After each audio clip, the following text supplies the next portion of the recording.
Two raiders plumb the depths of their experience to make sense of a world gone completely insane. Subscribe for the word. Like and leave a comment. Stranger by the hour. Welcome back to Stranger by the Hour, everybody. Episode 160, September 1st, 2025. Happy Labor Day. What a holiday. Yeah, what is Labor Day, really? I mean, what was just celebrating that people work? I guess the Rockefellers just decided one day that, to give the plebes a crumb. Plebes, yeah. Hey, for the honor of working, we give you a day off to celebrate your ability to work. And then, like most holidays, it becomes this pressure thing. Like, what are you doing for Labor Day? Yeah, well, you better have a grill, and you better have dude. Yeah, you better have streamer. Yeah. So because I work in like an office environment, I'm in normie land all day. You know what I mean? And so like, dude, of course, all Labor Day plans were centered around college sports and tailgating in support of these college sports. It was like one particular coworker is like, dude, it's the first. And then I don't even remember the teams. They go in one ear and out the other. But maybe he said like Ohio State game. And we're a big Ohio State family. So we're tailgating because I'm like, sick, bro. Bro, you know that the people that own that place don't give a fuck about you. Well, dude, I'm, hey, look. Yeah. Different strokes for different folks, but like just setting up all of your personal time around watching other people fucking collide into each other and fall down. Yeah. I know, like, having been into sports before, I know it's more than that. I know that this is like they're probably the normal ones and we're weird because they're like interacting socially. Well, actually, they're just kind of drinking a lot and eating like nachos and then fucking getting in a fight with their wife and yelling at their kid and going home. I'm done really acquiescing to the idea that we're not the normal ones. Well, what's normal? You know what I mean? This is normative that indicates normative as if there is a baseline, medium way to be. And so, like we could be abnormal, but that doesn't mean we could be outside the normative behavior pattern and still be correct and properly adjusted because the normal behavior pattern is completely insane. I guess that's what I was getting at is like when the aggregate is acting as if they're under mass psychosis. Well, they are. So here's an example. I'm not normal then, man. Last week, a very important thing was announced that caused quite a stir in Normie land. It shot through Normie land like a Star Wars 4 or some shit. Like Taylor Swift and Travis Kelce have become engaged to be married. And this sent shockwaves throughout the normie sphere. Dude, to the point where I don't want to pull it up because it's too depressing, but there's like a CBS news lady that was, standing in front of the White House or whatever to talk about nonsense. And like, as they were, how they roll. And then, there's always this like handed. So she's like about to go live, sees on her phone that the engagement's been announced and fucking freaks out. And she's like, oh my God. Like talking like, she just found out a meteor is about to strike the city, right? She's, oh my God. And she's like, I can't. What am I going to wear? She's like, I can't believe I'm going to be the one breaking this live on air right now. But guess what, folks? And it's like, oh, geez, dude. But that's also when you like are tuned into the signs of reality, that's a good indicator that whatever else she's saying after that is also dismissible and insane nonsense. Possibly false. And definitely fucking bad for you. Yeah. But Labor Day, we celebrate what? Dude, you start to sound like a real commie as soon as you go after any of the like industry stuff, but it's like, dude, the economic system. Okay, if you rewound the tape 25, 30 years, you'd be real dumb to be sitting here saying like, this shit's not working because it was working for the boomers. Like they're like not working. Not working. I got a 2-year degree from the junior college, and I'm a fucking account manager at the Mercedes dealership or something, and I have like 9 houses. I have a real estate empire. I'm a millionaire. That was the boomers' reality. They're like, bro, you had to fumble it to not be rich as a boomer. Pretty much. Like you had to fumble. Like college costs almost nothing. Yeah. So college houses cost almost nothing. They grew up. Those are my parents. They grew up in a house, both of them separately. Obviously, they're not brother and sister, but in the San Francisco Bay Area, both of their parents came back from World War II. Both of their fathers came back from World War II, and the GI Bill used to be like an almost like a free house, you know. Yeah. But they both grew up in these little small modest homes in the San Francisco Bay Area, East Bay, that they just stayed in their whole lives. Their parents, you know, that was their house, right? Later in life, as their parents died, I saw what happened with those houses. And like, so these are my grandparents. These houses became like $1 million houses in the 90s. I was about to say, what are they worth now? In the fucking 90s. Yeah. These shitty little houses, right? And then I watched my parents, like, yeah, you know, kind of like this was what was possible for them.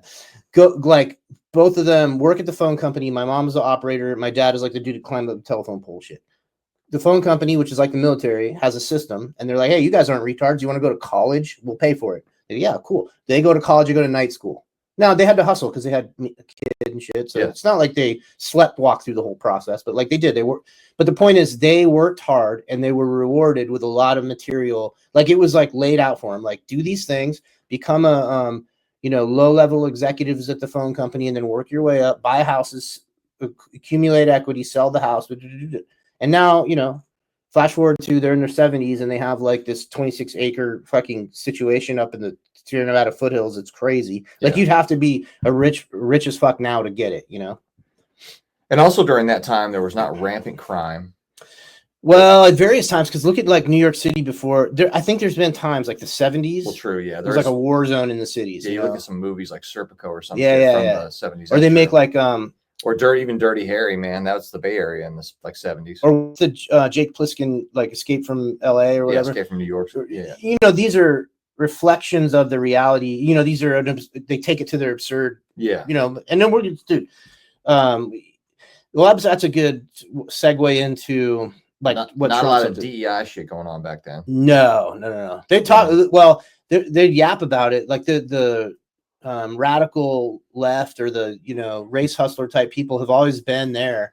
It's just they didn't have institutional power. Yeah. Now during the Obama administration and the Biden administration, they got a bunch of institutional power that the current crop, the Trump administration, is not playing with.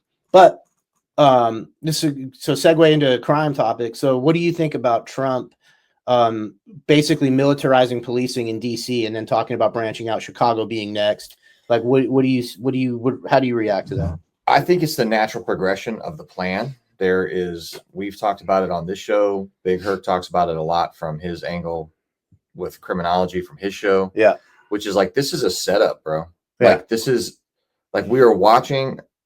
I tell people that we're in a combination of the movies, Invasion USA with Chuck Norris and RoboCop. Yeah. Definitely. So obviously, Invasion in USA, they just, an invasion of the USA comes across the southern border. It's like straight up. In that movie, I think they're Russians or some shit that are leading it or something like that. You know, it might be like Red Dawn or I forgot who the. Well, you got to keep the boomers in a constant state of agitation about Russia. Yeah, but basically, it's like, boatloads of motherfuckers just coming over the southern border and just waging war in America, which requires that they have to suspend civil liberties and militarize the police. Yeah, well, that part hasn't kicked off yet, but the part that has kicked off is Omni Consumer Products. Yeah.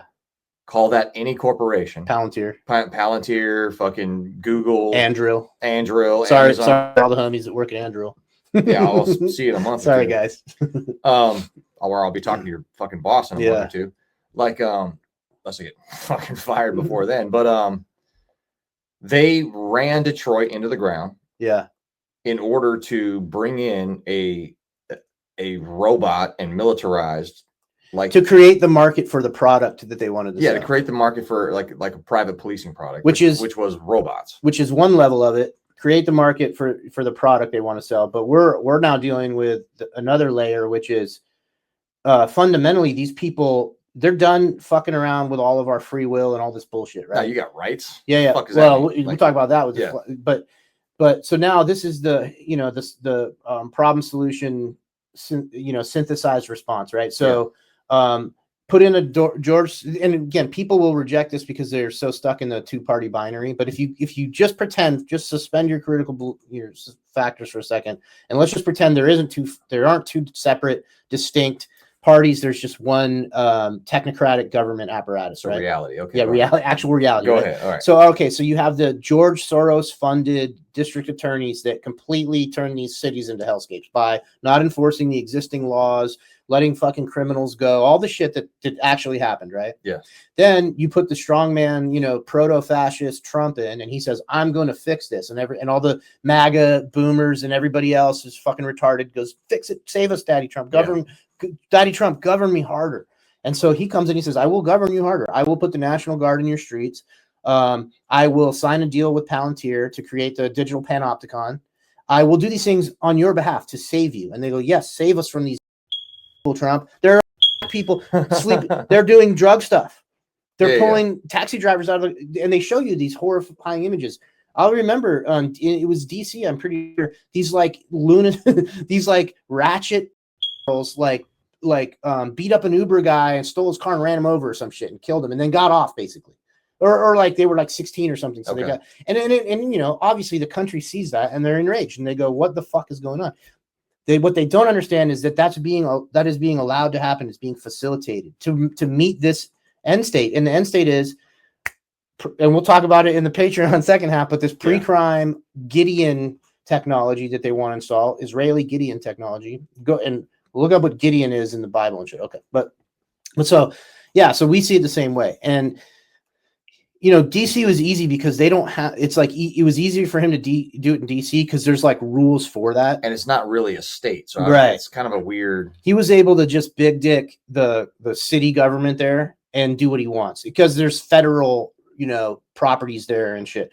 Now, when he goes to Chicago, what I've been hearing is like, if he tries to do the same shit in Chicago, it's going to be more difficult because, you know, he can only really do that around. So there's probably like a federal courthouse there or something he could like. Yeah. But, you know, that's not going to stop him from the police, the actual regular police that enforce policy, not law. Yeah. Are already militarized. They have fucking MRAPs. And every city that has more than fucking 5,000 people in it has like their own Delta Force of dorks, you know, like pretty much. Just dude, gear that we never had, dude. Yeah. You motherfuckers are running around with quad tube fucking NVGs like and 416s and fucking. What are you guys doing, dude? Yeah, right. To go kill who? And then you know what they say? Okay, got to because of all the guns you motherfuckers want. You want to give up your guns? You can't have a both. You can't have you having guns and us not having guns. Hey, motherfucker, you have plates. You have and valid like I do, bro. Valid. Like I got enough shit to. You're gonna need a motherfucking MRAP. Yeah. I mean. That is the case. Like we're supposed to be able to have those things for a tyrannical fucking government, right? We're maintaining parity with these. And so here's where the disconnect is, and this is why I still don't support the fucking police department. Sorry, everybody. Is they're tricking you. They're tricking you into thinking that you can't take care of your own streets. Yeah. And they're also like going back to thinking like, oh, you know, govern me harder, daddy, because I can't take care of this myself. Well, for the people out there, since you're not the bad man, right? Yeah. Like as a human man, as a male, you're supposed to be the bad man. When you need to be. When you need to be. And just like fucking weepy old Jordan Peterson says, like a good man is a bad man who's keeping his shit in check. Yeah. Who understands, to sound like Manly P. Hall, who understands the law. Yeah. You know what I'm saying? There is only one law, and it is the law. Yeah. You know what I'm saying?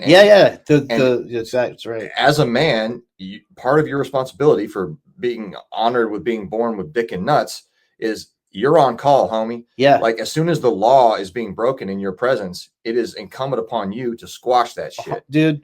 And since we refuse to do it as human American males, dude, I'm not calling the police if somebody comes down this fucking road, player. Well, like, you'd be wasting your time. Yeah, an hour and 20 minutes later, like they're gonna show up or some shit, like maybe. Dude, it's a failure in masculinity in our culture, but it's also, and again, fuck anything, any victim consciousness is poison, right? So like I'm not saying this like, oh, it happened to us, but you know what, this has been institutionalized. That's what voting is. So fuck, this is why democracy, this is why I'm for, if we're to have any kind of democracy, I want to see massive disenfranchisement. And like you can disenfranchise me, I already don't vote, I'm already disenfranchised anyways, but dude, something has to change because giving every, you know, fucking uninformed lunatic the power to decide anything. But my point is, when a man votes, what he's doing, he's trading away.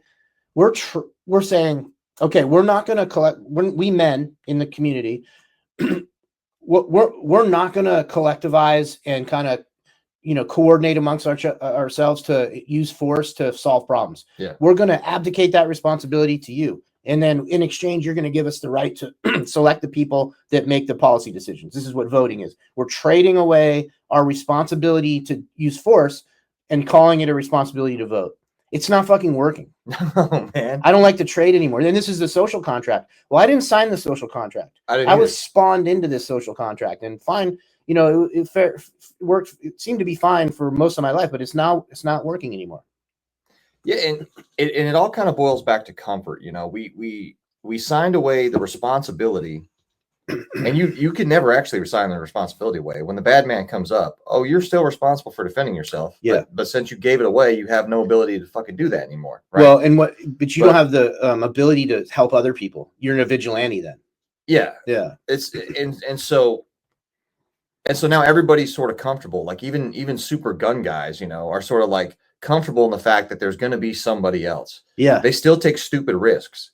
They still live in the middle of like stupid areas. Yeah. They still and they're appealing in every case. They're appealing to the state. Yeah. Everything's an appeal to this other authority. Every complaint, every political complaint is just you. You're reinforcing the dynamic that you are governed by these people. When you say, I don't like the dirty Dems and we need to do something about this. Okay. But what you're doing is you're asking daddy to fucking tell your brother to knock it off. Yeah. At some point you got to grab nuts and fucking show your brother that he can't transgress anymore, or it's going to cost him. Yeah. It's going to be painful. Yeah. You might win, but but it's the cost of trying. But daddy doesn't have the bandwidth to fucking to mediate every dispute. But that's what these guys are trying to do. They're trying to say, we don't have the bandwidth to do it the old way, but we've invented some shit that can do it. But it doesn't do it. Well, it doesn't do it. It is Palantir, like it could do it. Yeah. Oh yeah. I'm 100% for vigilante fucking justice, bro. Like I already said I don't believe fucking 5G towers aren't going to fucking drop themselves. You know what I'm saying? Like surveillance cameras aren't going to catch their own 22 rounds. You know what I'm saying? Like it's dude, it just is what it is, man. Like it's I think what's in question is how many men are still out there. Like very fucking few, man. I don't know. Yes, okay, probably, but dude, it's entirely possible that we're just not tapped in because I don't go looking. I'm kind of full of shit because like I say these things, but it's like mostly, dude, I'm barely above water, like managing my life, like the way I live, it's like, dude, I'm like, just like getting reinvested in like going to the gym and shit. It's like taking I don't have a bunch to be like, I got to figure out what dudes are out there that have ham radios that see the world the way I do, I think there are guys doing something. It's just, I don't know how many there are. Well, I think once you take actions towards that goal, like those people materialize. I know that sounds kind of weird, but we talked about it before. Like as soon as if you were to start picking up ham radio stuff, ham radio people would like, that doesn't sound weird. That's how the world works. Yeah, would like materialize. It does. Once you put your energy somewhere, that's how it works for sure. That's not weird. But you're weird. Hey, listeners, you're weird if you don't understand that. Yeah, like, you basically I hate the word manifesting makes me want to fucking throw up in my lap, but you do create a reality based on where you put your mental energy. Dude, this is a quick segue into a real life story. So I was about to walk the entire river frontage of our creek, looking for the dog. Okay. And so for the missing dog, which is still gone. But so I get down this embankment over the bridge, and the side I came down on, I was like, man, this is a shit show on this side. So I picked up a stick, to sort of like get through spider webs and move shit across. And I was like, dude, I have like a machete. I should have just brought a machete, right? So I climbed up the bridge. And I think I was having that thought as I was walking across the bridge. I was like, yeah, man, I have like a DeWalt or some crazy machete in the garage. Yeah. And as thinking to myself, I should have brought that. And like, as I walk across and round the corner, sticking in the ground on the trail that goes back down to the river is a fucking machete, like in the ground, like what? Like Excalibur. Bro, did you stop and fucking take a moment? I took pictures of it. I was like just staring at it like, did I just make this thing with my fucking brain, dude? That's that kind of physical singular or synchronicity never really happens to me, but I would have sat down and like thought about that for a while. Yeah, because when it happens, just in like I'll be thinking of something and then I'll immediately hear about it or something like. Then I take note. Yeah. You know, you have to take note of the synchronicities. You know, try to unravel. I think there are definite signs from God or the universe or reality itself that like I would have probably taken it as a sign like maybe you will find this fucking dog walking around. You know what I mean? Like it did give me like a little positive boost. Yeah, I think it's a positive reinforcement. It's an indication that you're headed the right direction. Dude, and it's like a black steel, or a cold steel. The company's Cold Steel. Okay, that's so, a real yeah. So it ain't cheap. Like they make the steel, it's like a known. I think it's on the porch, man. I'll show it to you. But now that begs the question, though, who put the fucking machete there? Really? Though? It looks like the way who's creeping around our woods with a machete? No, it's at the area down there where there's always kayakers. Okay. So it looks like because it's got like a typical a certain point on it. I think it's called like a Gallic or something like that. Okay. You know, and it looked like the person that previously owned it had done this maybe like 1,000 times, just stuck it in the ground. Yeah, and just rolled out. I've lost a knife that way. Yeah, why they loaded their kayak or some shit. Yeah. And then when I got there, like there it is still stuck in the ground. Like maybe it was getting darker or something because it's black, you know? Yeah. It's got like a piece of 550 cord, like a dummy cord around it, you know? So it's like guaranteed somebody just stuck it there. And rolled out. And just like was tired or had like was on beer number 12. Yeah. And just left it, man. But on to like how many people that are out there doing it. I got a couple things on that. One, I honestly don't think it's a lot. And two, I think the people that are doing it are going about it the incorrect way, which is like they're quiet about it. Yeah. Like, oh, hey, I'm cool because I'm fucking quiet. And over here off on my 100 acres or some shit in Wyoming, you know, I've got like a total osmosis system. And like, like they're 100% rich guy survival shit. Yeah. Just fucking ready. Yeah. Underground bunker with HVAC. That's fucking. Yeah. All that shit. Yeah. But once again, they aren't very vocal about it. Yeah. So the flip side to that is like, look, folks, in my assessment, us not being vocal has got us to where the fuck we are. Yeah. You know, like the silent majority thing, which is like a psychological operation to get the people who are really in charge to shut up, you know, the silent majority. Like if there was more of us being like, yeah, dude. YouTube has detected a rude or dirty opinion. To shield you from this content, we have upgraded it with a calming image from space. Tell on your neighbor.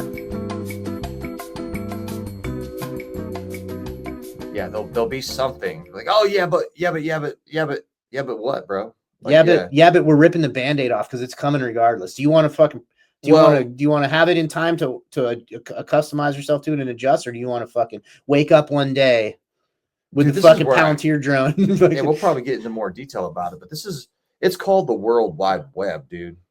And you in it. Right? There was this thing where I think coming soon to a laptop near you is it used to be that we could get on this thing and fuck around. Yeah. You know, we could have crazy podcasts. Do whatever the fuck you want. You know, you could do whatever the fuck you want, man. I think it's rapidly going to come. Porn will always be free and available. Of course, as much as you want. But it's going to rapidly come to a time where, you know, in order to interact on the web, you're going to have to log in with your real fucking ID. 100%. Your actions. They're already tracking everything. They just don't tell you. But like, it's going to be the thing where it's overt that whatever you go into this thing to do, like you're. Just why. You're allowed to kind of still do mostly what you want right now because they're in collect mode right now. Yeah, they're sucking you in. Musk buys Twitter to get, and then he doesn't just buy Twitter. He buys Twitter and he comes on and says, "Guys, we can talk about whatever we want now." Isn't that something a Fed would do? Yeah, they wrote like he's holding his wire up, like, "Hey, who wants to talk?" You know, that's 100% what's going on, right? And dude, it's tune into the Patreon to get deeper into that. Dude, I was talking to Ski, and so I want to bring this up because I know he wants to talk about. He's like looking forward to hearing about it. You got to at least give a few minutes about your Vision Quest, like what that like. So what you take from that? You know, yeah. So before we dive back into it, it was really good, man. And sorry for the non sequitur, but so immediately changing. So if for some reason you just stumbled upon this at episode 160, welcome aboard. Yeah. And also, so for 9 days, I stepped off into the woods. So you give up your cell phone on day 1, and you are going to like an encampment. Now, one of the fellas that had helped set this up was a ranger. So when you get to the encampment, it kind of looks like a ranger camp out in the woods. Man. Okay. Like, like a big central tarp where you could almost envision having to do a patrol brief in there. Yeah, a bunch of youngsters setting up a rock drill or getting their op order, everything before they start punching out, So it's kind of got that vibe to it. So you kind of hike your way into it, so you don't get to it from like a very direct kind of route. It's just having been in the military, a lot of it is recognizable as not necessarily stress inoculation, but there's just like little things built in to just like to kind of keep, not like to keep the illusion. You're in a setting, So we're keeping the setting going, right? And so the first 4 days, 3.5 to 4 days, were built around different sorts of recognizing parts of reality. So basically, things to notice about air, things to notice about earth, air, fire, and water, essentially, right? And also around, people call it different things in different places, but like the medicine wheel, the wheel of time, it's funny because it was the young man that was staying here when I sat down and tried to explain to him the cross and the circle, like, hey man, these are the sections of your lives. You know, that's represented in everything. So you take time to discuss like, north, east, south, and west, the way the elements align to those particular areas, and the way throughout history our ancestors have looked at these type things, right? Like, the east is essentially your new beginnings. That's where the sun comes from, and it's at its most powerful as it travels around. So like noon is south for fucking fire, right? And like that's when the sun's most powerful, but after that it's falling. So basically there's things that I'm leaving out because it's essentially like mystery school style stuff. There's things that you do in there that you're only going to do there, so you got to kind of go there to get the gist, right? But at the end of those, at the the morning of, I guess, the 4th day, you set off. And so everybody gets put in a different place on the mountain, and it was a pretty steep mountain. So like my spot was on like a 45-degree incline, So and no flat area there? No, I made like a little flat area. So there was like a tree, know. So basically as part of the ritual, there's a thing that happens before you step off, where actually you're prepping yourself as if you were, for the moment, like dead to the village. I got you. Yeah. Like you're not, they don't really acknowledge you anymore. Like in the beginning of the Vision Quest. Yeah, that's cool. Like something that happened previously has basically killed you to the village. So they're taking a ghost up onto the hill. In order to get like a real dude back. That's cool. So so as they're emplacing you, you're quiet and you get stuck on your spot, and they leave you there. And you just have like a hammock. Hammock, tarp and shit. Hammock, a tarp, sleeping bag, like a little, I took like a little not an ISO mat, but like an inflatable mat, and I stuck that inside the hammock to kind of keep that kind of flatten the fucking hammock out a little bit, and that was it, dude. Water source? How do you drink? 4 gallons of water. So you have a gallon a day? Yeah, a gallon a day. Okay. A knife. Whistle probably to fucking raise hell if something gets you. Actually, the whistle was like from an old packing list, so the whistle was like shit can. We shit can the whistle. Okay. Like you were within shouting distance. Oh, okay. Like if you had an actual emergency, like you're not like a click away where you're fucked if nothing. No, I think I was one of the furthest guys away, and I was only like maybe 200 yards. But you can't see or hear anybody because everyone's just sitting quietly. You can't hear the other dudes, but you can hear camp activity. But you can hear them at the camp, because while they're at the camp, they're drumming and they like. Is that on purpose? Yeah. Okay. Yeah. So you probably to like keep you in mind that you're connected to reality in some way. Yeah. Okay. Yeah. And there's other things that they do to just kind of like keep everybody. Yeah. Because I kind of take it for granted. I'm like 4 days by myself. I'm like, and 4 days without food. Like both of these things are. Bro, that's a lot. That's a serious. I don't know. How did you get? How hungry? Like, how was that? So the hunger piece really wasn't bad. You know, I think I was like I think I was on peak anti-caffeine rage on day 4 because I went into the Did you whole get thing headaches? I would have got screaming headaches at night. Yeah, Like I didn't really sleep the night of the 3rd night or like the 4th night. I mean, I did because I remember dreaming, but like it was like one of those things where you're like, "Fuck, bro, can I just?" Like I thought about getting out and doing push-ups on the hill or something, dude. And it was just but it was good. The good part was just to be able to fucking like sit and think for a while, man. Yeah, without this compulsion to like interact with everything. And so one of the things to kind of like prepare your area, right, is you take twine. I used hemp string and red like cloth, and then what the purpose was to take like little pinches of like tobacco and fill these like little pieces of cloth, and they're supposed to be like little prayers that you're making because they're going to encircle your little place. Okay. I ended up with like a pretty good little spot, dude, like a 20-foot by 20-foot square, right? Yeah, and so people don't know, like in this kind of realm, this is like when you go down to Peru to do space drugs or whatever. Tobacco is a big part of cleansing the environment from bad spirits and stuff. It's like across all these different traditions, the one consistent thing is tobacco. Yeah, and of course specific tobacco. We've like bastardized it and like we have like Marlboro Reds and shit. Yeah, it was like tar and shit now, right? Yeah. We're smoking pokes. Yeah, but the actual leaf itself is like very good for you. Yeah. And I think there was even an official study that like smokers didn't really get. It's not the tobacco that's it's the other shit that's in it, right? It's all the other shit. So I got this thing about praying, man, which is like I don't do it. And here's my I get to praying, dude. It's good. Well, here's my reason why.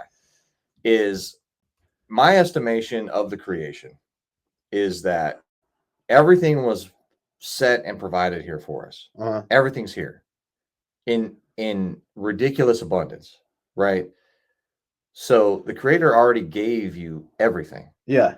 So in my mind, to come here and be like, hey God, I realize that like everything around me is like already here for me, and it's really my own laziness and fucking like and ignorance that keeps me from living in the like a proper way. But hey, could you just like, you know, hook me up with a new car? No, dude, I agree with you. That you don't pray for that. You don't pray for anything material. And people that do are, you know, who am I? But you pray for strength, compassion. Yeah. You pray for the things inside you that you need to have in more abundance in order to do what you need to do.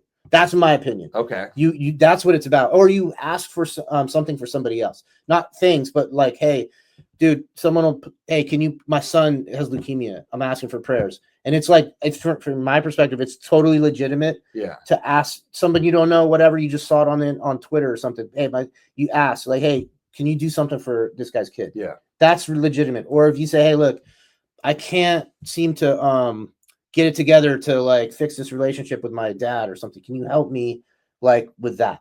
That's to me, that's what praying like guidance. Is. Not like I need a Ferrari or I can't be balling on the internet, you know, like that. But people do that kind of praying big time. That's like I prosperity pray for abundance. Bro, there's whole sects of Protestantism where they're just, I swear to God, it's easily verifiable, and there's tons of it. Mega churches full of these people. It's prosperity gospel. It's the belief that God, the Christian God, the triune Christian God, right, that sent his only begotten son to die for our sins, want you to be rich because that helps propagate, you know, then other people get interested. There's a bunch of reasons, but it's prosperity gospel. Because then more people get interested and more people put money in that plate. Y'all crazy. So what I do on the flip side, so I didn't do that. I ended up with like a whole bunch of these ties, man. I don't even know how much I have, and I was supposed to have them, you're supposed to have them all done before you get there, but like procrastination is the name of the fucking game, right? So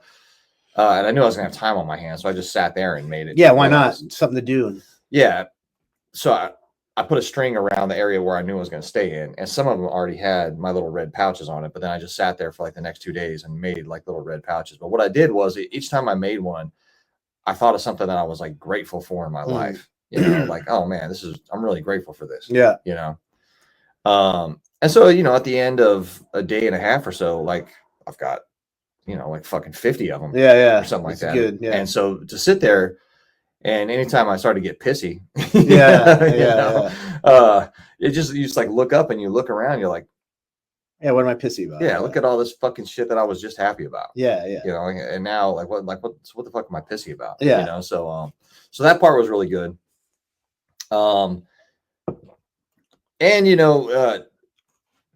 if I'm angry by myself enough, it'll eventually like peter out, Yeah. So sometimes it's better for me to just be angry by my fucking self. Let it off gas. Yeah, I'll let it off gas in some place where it doesn't matter. It's just me and the fucking creation, and it already knows what the fuck's going on in my head. So it's right. It's so that part was good. And then so you come back, they come and get you, and it was kind of funny. It's like I got picked up last too, and which I thought was funny because numerous times during my life I was like the last dude off the target. Yeah, right. I gotta pull the fuse and shit. So getting picked up last, it was just funny to me. But so they're drumming as they go around and pick up other dudes. Right? Okay. So like it's almost like I can hear the chopper coming. Yeah, that's crazy. So like we're in PZ posture and I got my shit already cleaned up. That's and when they show up, I like throw my pack on, but like one of them wants to carry it for you and everything. Yeah, you're like, nah. Yeah. I was like, okay, yeah, I guess you can, Typically, I don't like somebody else carrying my pack. Is like it's a thing. Yeah, extreme form of like like what? Yeah, like did I fail? Like, why are you trying to do this? Yeah. So then you get brought back down and like reincorporated into like the village down there, and just kind of have like a quiet day that day before you move off into the ceremony for the evening. Yeah, which is another. What's the best way to say it on the fucking YouTube? Man? Well, I don't think you have to be coded about it. Is it? I mean, I guess just for the privacy of the place. Like, yeah, you do a ceremony. You do another ceremony that evening. I mean, you still haven't eaten. So yeah, we ate that morning. Oh, okay. Yeah, but it's all like light food. Lentil soup. Part of the dieta. Yeah, it's watermelon. Yeah. Nothing. I put like salt on everything just to get the electrolytes back in. No goy slop. Yeah, and then so you go through that entire evening, which takes you into like the morning of the 9th day. So you're up the entire evening. Yeah, wow. Basically. Okay, and, there's some more stuff that happens in the evening to get you ready to take you back up to meet like the entire crew of women. So it's like it's the men's rite of passage. Yeah, okay. The men have been separated from the women of the village for like 9 days. Mm-hmm. So and at various times you can hear them up on the hill like singing down to the dudes. Okay. And so you get back to the top, man, and you get it's on, it's like a boot camp thing if you haven't been through that type of thing. Like, it's probably for the other guys there that have never really done anything crazy. It's probably pretty we take a lot of stuff for granted. We do. but I guess thinking about it for a normal person probably there's guys out there that don't even haven't probably even slept outside before, maybe. Unless they're a bunch of earthy camping types. But it's conceivable to me that like a city person would sign up for something like that and be like, what do you mean sleep outside? What are you talking about? There was some dudes that had questions, but there was also dudes that had done other like more difficult stuch. Sure. Yeah. Yeah. That's cool. That sounds like a cool. I would really enjoy, I think, the isolation in that thing, but having just gone, but having gone down and done like that type, not that thing, but like the ceremony type thing with a bunch of in a group with other people being facilitated by those. It's real. Like I have to really concentrate on suspending all my like judgment about all that kind of stuff. Yeah. Cause it's like, it's real hard. Like this is why I don't go to church and stuff. Like right now it's hard for me to buy into someone else's program. Cause I'm such a like a cranky dickhead. I'm immediately like, I'm suspicious. Yeah. I'm like that. I'm like, what's the deal here? Yeah. People are too nice. The world doesn't, I don't know. We come from a world where like you have to be hard, and this shit's soft. I've constantly got like my ear tuned for fuckery. Yeah. Right? Like at all times. Right. Like where's the op here? Yeah. And whose dad's a CIA agent? Yeah. No, raise your hand. And the people are really good people. And I can't hear any, the things they say as far as the way reality works, or I'm like, yep, I'm pretty sure that's the way it works. Yeah. So okay. So they're not. You know, like it's everything that, like, there's nobody's preaching to you. There's no like proselytization or something, and they even say that in the beginning, like, hey, look, there's no dogma here. Yeah, don't do that. Yeah. You know, this is the things that we're saying are clearly.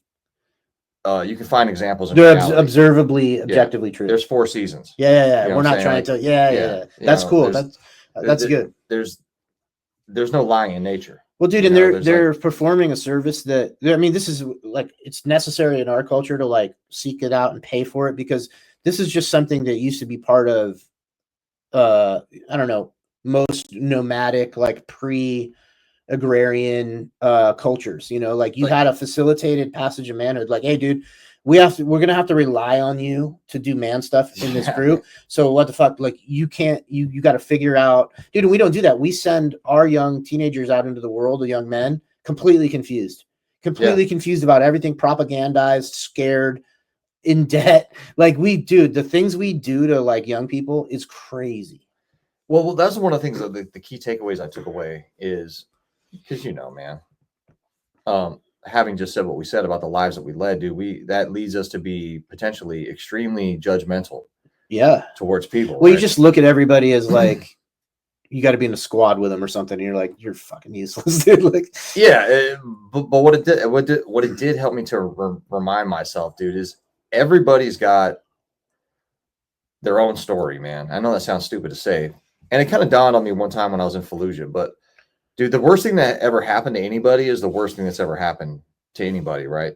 Yeah, so, right. Like their relationship with their father that resulted in them like having this struggle throughout their life, like that's it almost sounds stupid to say, but that's real to them. Yeah. You know what I'm saying? Like it's like I had a piece of shit, I shouldn't speak ill of the dead, right? Like my father had a troubled soul. Yeah. Right.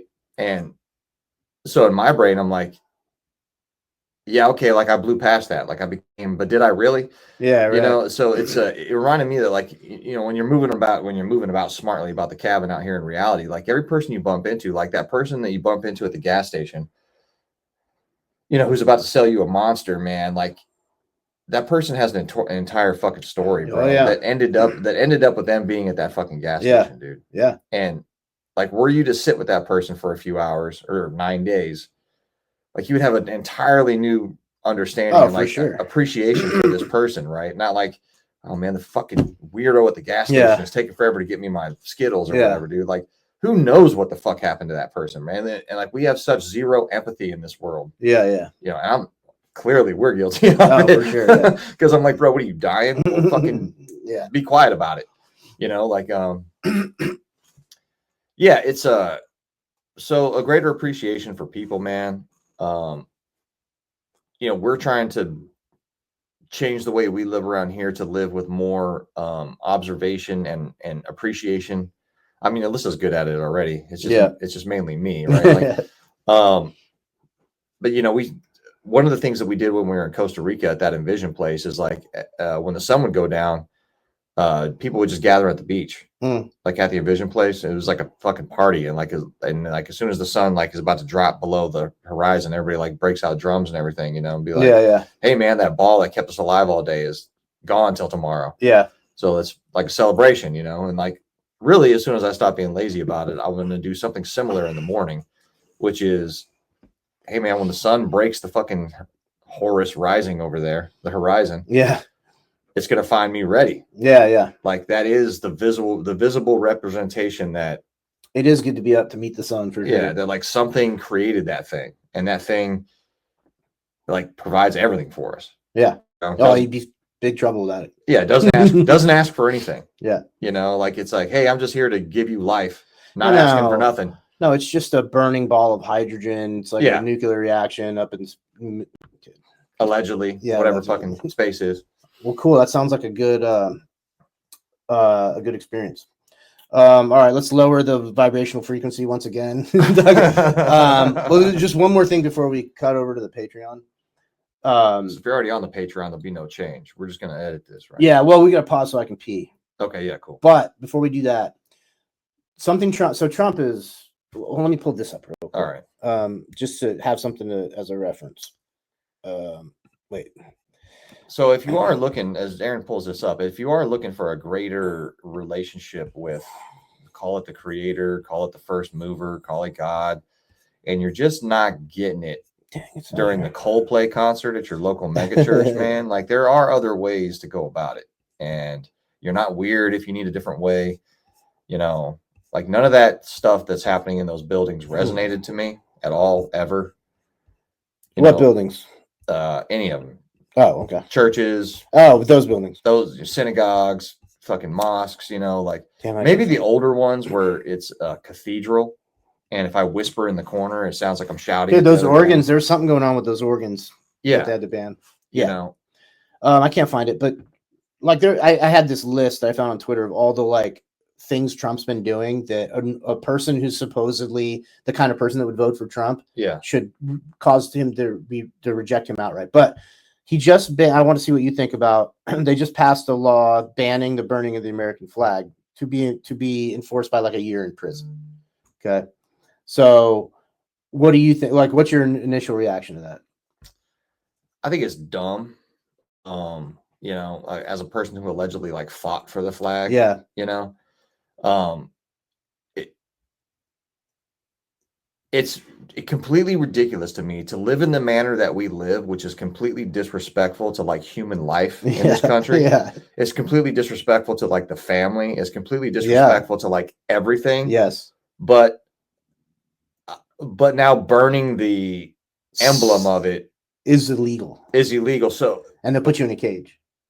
Because at a certain point, like when you're responsible, not necessarily directly, but indirectly for genocide, for fucking transhumanism, for drafting your citizenry to go fight in wars of choice that you don't need to be fighting in. Yeah. Like at what point I'm like, well, hey man, like that emblem doesn't represent me. Well, and it doesn't represent the values that it's supposed to represent. I agree with you. Like I would never burn a flag because I don't believe in I think it's all. I got better shit to do. And I think that, you know, you thinking that burning the symbol of this corporation does anything, it's just a waste of time. You're just operating you've been manipulated and programmed into that behavior. But I just take it as a very clear, I don't care whether it's legal or illegal. It's not part of anything that's important to me, really. I see it as a clear indicator. This is something I'm always saying about rights. You don't have rights. So before Trump took his little fucking sausage fingers and signed the thing, you had the right, ostensibly, to burn the American flag. And now you don't. Guess what? You never had it. There's no rights. There's just force. There is an institution that has a monopoly on the application of force. We talked about, we abdicate our responsibility to police our own. We give it over to the government. What's the government? It's a corporation. It's a large mega corporation. It's a technocracy. Okay. The technocracy, the board of directors, the chairman of the board, the big swinging dick, right, has decided that you can no longer disgrace the fucking Walmart bag or whatever. Like, you can't do it. And people, I think, like, you can no longer burn your bespoke Trader Joe's cotton fucking bag of groceries. Right. And so that's the signal through the noise here. It's like, look, they're showing you you don't have the right to do shit. Now let's take other rights. Like, isn't that looped into the First Amendment somehow? Yeah, anyway? It's the First Amendment. So he's breaking the First Amendment. But like, we treat these fucking piles of documents, the Bill of Rights, the Constitution, we venerate them. They put the Constitution in vacuum glass and people come up and pray to it and shit, basically, right? And this is the religious text of the rules-based international order, the liberal in the classic sense of liberalism, post-enlightenment, fucking Unitarian. This is why everything sucks. All right. Now I'll tell you what, this is how crazy I'm getting. If we decided, we're not going to, if we decided to become nationalistic and say, no more bullshit, like, who's here is here and no one else is coming. And guess what? There is a homogenized culture that you're going to be a part of. And if it just happened to align with like what I like, and then they set all that up and that thing had a symbol and they said part of the deal is you can't light the symbol on fire or we'll kick you the fuck out, I'd be like, all right. Okay. You know what I mean? Like, I can go along with a lot of heavy-handed shit if I believe that if I'm in alignment with what's going on. I'm no longer, dude. I did not feel this way my whole life. I was thoroughly indoctrinated into, dude. I used to be in a gang specifically oriented towards fighting racism. That's how these people are now like Antifa, but I was into that shit. Like I was serious about, like, when dudes would be racist in the Marines, and there's plenty of, they're just racist naturally. Yeah. I would get all in my fucking feelings about it and shit. I would fucking sweat dudes about it. Yeah. I'd be like, dude, what the fuck? Don't say the N-word around me. Don't say the N-word around me. What? Yeah. Don't say a word, dude. And it's not that I've become racist. It's that I've become a realist. Okay, dude. If I have to choose between, I don't know how we got on, this is degenerated into a race conversation, but like, dude, if I have to choose between European culture, Christian European culture, or sub-Saharan African violence culture, or some mishmash of that, or some amalgamation. Yeah. I don't want an amalgamation. I want a clear, dude. I want a hierarchy. I want things to be neatly ordered. And that makes, dude, it's just saying that I believe hierarchies exist naturally. Obviously, there's male roles, female roles. There's a way that everything's meant to be ordered. It's been set up by the creator himself, right? Yeah. This is what I want. I don't want chaos and disorder in defense of people's rights and feelings. You don't have rights. So I don't give a fuck about your rights, dude. You don't have the right to swing dildos in my face and peg your boyfriend in a parade. Like, that's not the society I want to live in.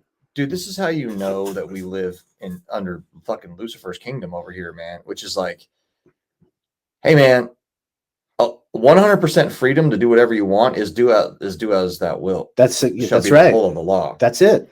And that's liberalism, dude. Like, so actual, I mean, this, you're a dad, man. Like, actual freedom is not good. No. Right? It's because that's like, hey, kid, here's a book of matches. Go have fun. Like, what? No. Like, I think about this all the time. Your role as a parent is to explain how you're not free to fucking do everything, right? And you are to obey certain laws, and when you do obey those laws, then you're free to move about the fucking cabin. That's it, 100%, dude. That's it. It's, don't talk to me about my rights. Talk to me about my duties. Yeah, your responsibilities. And when I attend to my duties and my responsibilities, then I am free to do what I need to do and support. Dude, you should be free to do what you need to do in service of your duties. Yeah. Fuck off with the rest of it. And maybe that's part of your rite of passage here you affirm your adherence to. You put away childish things. The fucking law of the land. You put away childish things, and you step into your role as a man. This is the society is engineered to keep you from doing that, because they don't want fully realized men and women. They want subordinate cogs. Yeah, well, they want you infantilized. That's right. So that you always look at the government as like the daddy, mommy figure. That's right. You're never a fully realized person for yourself. That's right. And let's go out on this. What Daddy's up to. You'll like this because we talk about how funny it is that they call it the Department of Defense. Have you seen this shit? No. Okay. Watch this shit. Are we renaming it the War Department? 100%, dude. Like it should be. Him and fuckheads Seth. So at least they're being honest, right? So that the work with don't have to can pretend openly that they don't have to pretend that they're defending anything. Is what I'm trying to get at. Yeah. Why are we defense? Okay. So you wouldn't have a country anymore. And so, Pete, you started off by saying the Department of Defense, and somehow it didn't sound good to me. It didn't sound good. No, fucking idiot, dude. Why are we defense? So it used to be called the Department of War, and it had a stronger sound. And as you know, we won World War I. We won World Did you War know? II. We won everything. No, the Russians didn't do that. This one, but let's keep it pushing. I don't know. If you people want to, standing behind me, if you take a little vote, if you want to change it back to what it was when we used to win wars all the time, that's okay with me. All right? How about we're not in wars all the time? Yeah. If you want to do it, I think Department of War. It just sounded bad. He said, sir, on behalf of the Department of Defense. Defense. I don't want to be defense only. We want defense, but let's just be naked. Let's just be naked aggression. Yeah. They're just They're just saying it. Stop talking Trump. I mean, look, man, I think I said it a couple times where I'm like, this is about to be the war 4 years, man. Yeah. Like we were just in the plague. I mean, they've blown up. They're blowing stuff up in Yemen, and a bunch of other stuff. Dude, they're big stoked about fighting China where I work. Yeah, that's what you're saying. Big stoked, man. I don't get it. Unless there's something I don't understand about the economy, and I'm starting to understand a lot about manufacturing, like I'm becoming like an expert in it. And dude, I don't see how any of these industries function without material from China. The whole thing's set up on cheap material from China. I think people are looking at it with the wrong supposition. Okay. They're looking at it from the supposition that we are intended to win. Okay. All right. That's disturbing. That is not that is not the supposition that is correct. No. The correct one is you cannot have a one world government. With a bunch of fucking Americans being pains in the ass. Yeah, with a bunch of Americans being pains in the ass, man. So what has to happen is you have to send all of our most useless our most useful ammunition to places like Ukraine, so we can have like no stockpiles here in the rear. Right? And then you start a war with China over, and let's just feed the man into what Sun Tzu would call deadlands, which is an island directly off the coast of your enemy's fucking crazy dude. Like 10,000 mile fucking logistic chain. Like it's all about extending the kill chain. Like when I was still on the job, that's what all anybody talked about. That's all it is now. OTH. Oh, so they haven't solved that? No, they have not solved that. Yeah, because it's not solvable, dude. Very easily. Right. They're like, hey, how do we sneak communications under the fucking sea? Bro, basically? just like, for the people listening, just think about even a layperson, right? Someone who doesn't know anything about the military. Just think of what it would take to keep a logistics chain intact that starts in the United States of America and terminates somewhere near Taiwan. What is that like, dude? How do you do that? Okay, right. So it's mostly shipping, right, or something. Well, does China have a formidable navy? Are these shipping lanes vulnerable? And then just forget about, like, let's say we can keep it intact and not, destroyed by, Chinese weaponry or something, right? I can tell you this from personal experience. The industrial base in this country is not sufficient to support something like that. And you can't just snap your fingers and invigorate an industrial base. They could do it in World War II because they had different kind of people. Right. We have entitled, dude, in World War II, you could have there's Rosie the Riveter shit that's real, right? Those people would have built those fucking airplanes and tanks for nothing. Right. The people now, they want 401k, dental, and 6 figures to even walk in there. A CNC machine operator thinks he's fucking, I don't know, fucking Oppenheimer. He's the fucking. So, like, we're not going to be able to do that. So the way I'm seeing it is they kick this war off. Yeah. Right. And wait, is China in on the overarching? I think so, because they were reopened up by the Rockefellers. Like, Rockefeller used Nixon. Yeah, they sent Nixon in there to be like, oh, hey, look, we're going to open China up. And then there was like the WTO. Worst thing we ever did. Yeah, like WTO riots were like, you're going to do like back in Seattle, like fucking almost 30 years ago now, where they're going to. And this country just sat there and watched us become completely dependent on plastic bullshit from China, and watched our towns and communities that were involved in manufacturing dry up, become addicted to the fentanyl. Or addicted to the opiates that we were fucking securing the bag for in Afghanistan, and blow the fuck away like the wind, dude. And as soon as you can make fake opium like fentanyl, you don't need Afghanistan anymore. That's right. You don't need the other golden triangles that we fought over. Like, it's so depressing. Go ahead. That's the other thing is they wait the fucking British, the people that we're slaves to again, waged war against China to ensure that they could get in there and sell them opium. Yeah, China's still pissed about that. Yeah, like that's why they feel perfectly entitled to flood our country with the fentanyl that they make. So if you flip the script, you look at it like those drug lords, the Rothschilds, the Sassoons, everything, they're flooding this country with opium. Mm-hmm. It's like, well, what happens when what's the next step to that? The next step to that is they conquer your ass. Like it's like it's a building phase. So basically we send, this is the way I see it going. We send our military towards this war in China. Yeah. Right. I've said it before, like, look, fellas, everybody thinks they're a fucking hero, but even the toughest motherfuckers we know with the wildest metals that we know, dude, the enemy didn't have air support. The enemy didn't have indirect fire. Hypersonic missiles. The enemy didn't have hypersonic But bravery missiles. doesn't have anything to do with it. When you're a bosun's mate on the USS fucking go fuck yourself, and it gets schwacked. Bro, they couldn't even keep the Houthis from fucking us up. Right. We had to make a deal with the Houthis. Yeah. Bro, it's not good. So what happens is we take massive casualties. What I'm hearing ain't good, dude. Like I said, I know got a chance to link up with a dude that works at we'll just call it. They usually know what's going on over there. Yeah. If they're not just in on it. You know what I'm saying? Like, and he said that what the briefs he's hearing is we're going to take generational casualties. What does that mean? To me, that means what's happening in on the Eastern Front, which is like, oh, there's 1.8 dead million Ukrainians. Oh, yeah, right. Okay. A generation. Yeah, like a generation of people. A million dead fucking Russians, dude. That's a million dead 18 to fucking 40-year-olds. You think Americans are just gonna honestly, you think they're gonna feed their kids into that? I think what's gonna happen is they're going to expect that we're going to take light casualties for, dude, the propaganda is huge, man. Like, yeah. I think they think that we're gonna roll in there like the big dick Navy, like with our Tomahawks and things, you know, and our Aegis fucking cruise missiles and things like. I say this to people all the time. They look at me like I had a dick run out of my forehead, man. I'm like, bro, mainland China is 90 miles, give or take, from Taiwan, bro. Yeah.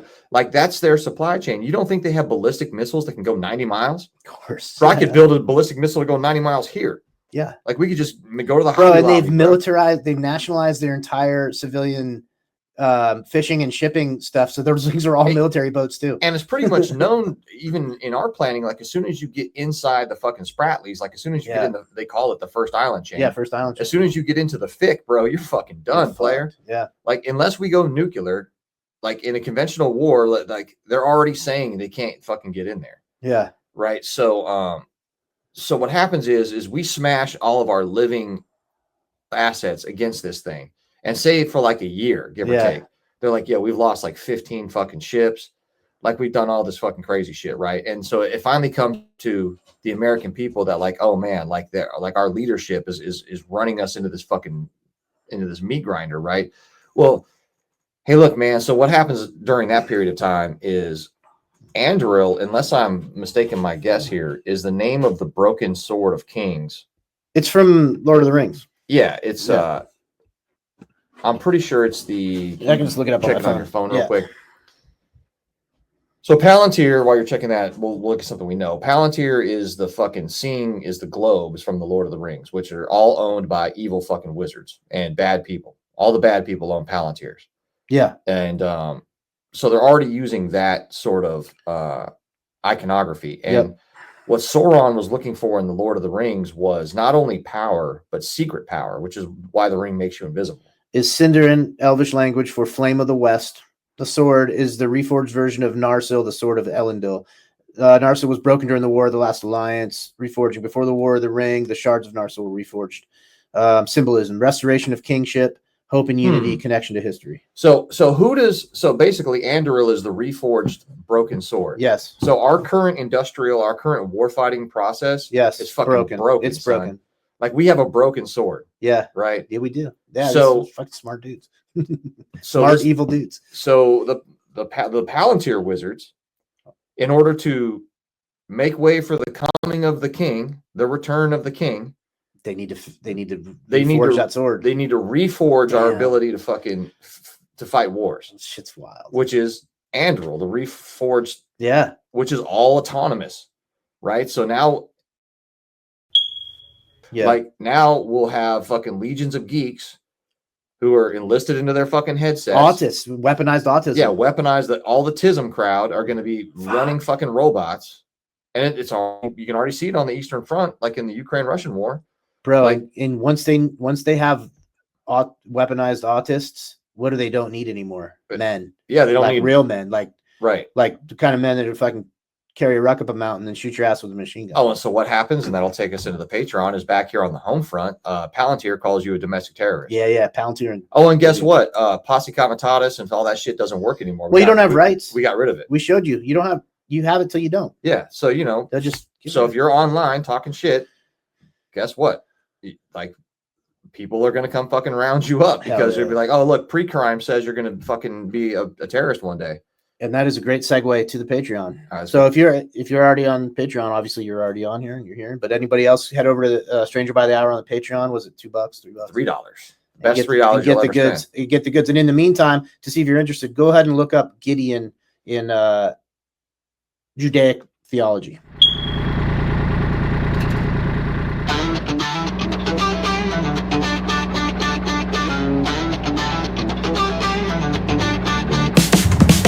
Transmission, Third World War, third round. A decade off the weapon, off sun above ground. No shelter if you're looking for shade. I lick shots at the brutal charade. As the poles close like a casket, on truth devoured, silent play on the shadow of power, a spectacle monopolized, the camera's eyes on choice disguised. Was it cast for the mass, whoo, burning tall, or for the vultures, whoo, thirst for blood and gore? Yes, a spectacle monopolized, they hold the reins, stole your eyes, all the fists are guns, the bullets and bombs, who stuff the banks, who staff the party ranks, more for gore, or the sun off a drug lord, none of the above, fuck it, cut the cord. Lights out, gorilla radio, turn that shit up. Lights out, gorilla radio, turn that shit up. Lights out, gorilla radio, turn that shit up. Lights out, gorilla radio. Contact, I hijack the frequencies, blocking the beltway, move on DC. Way past the days off bombing MC, sound off, move me a guan, be free. Woo, got them, yo, check the federal file. All you pen devils know the trial was vile. Army off pigs, try to silence my style. Off them all out the box, it's my radio dial. Lights out, gorilla radio, turn that shit up. Lights out, gorilla radio, turn that shit up. Lights out, gorilla radio, turn that shit up. Lights out, gorilla radio, turn that shit up. It has to start somewhere. It has to start sometime. What better place than here? What better time than now? All hell can't stop us now. All hell can't stop us now. All hell can't stop us now. All hell can't stop us now. All hell can't stop us now. All hell can't stop us now.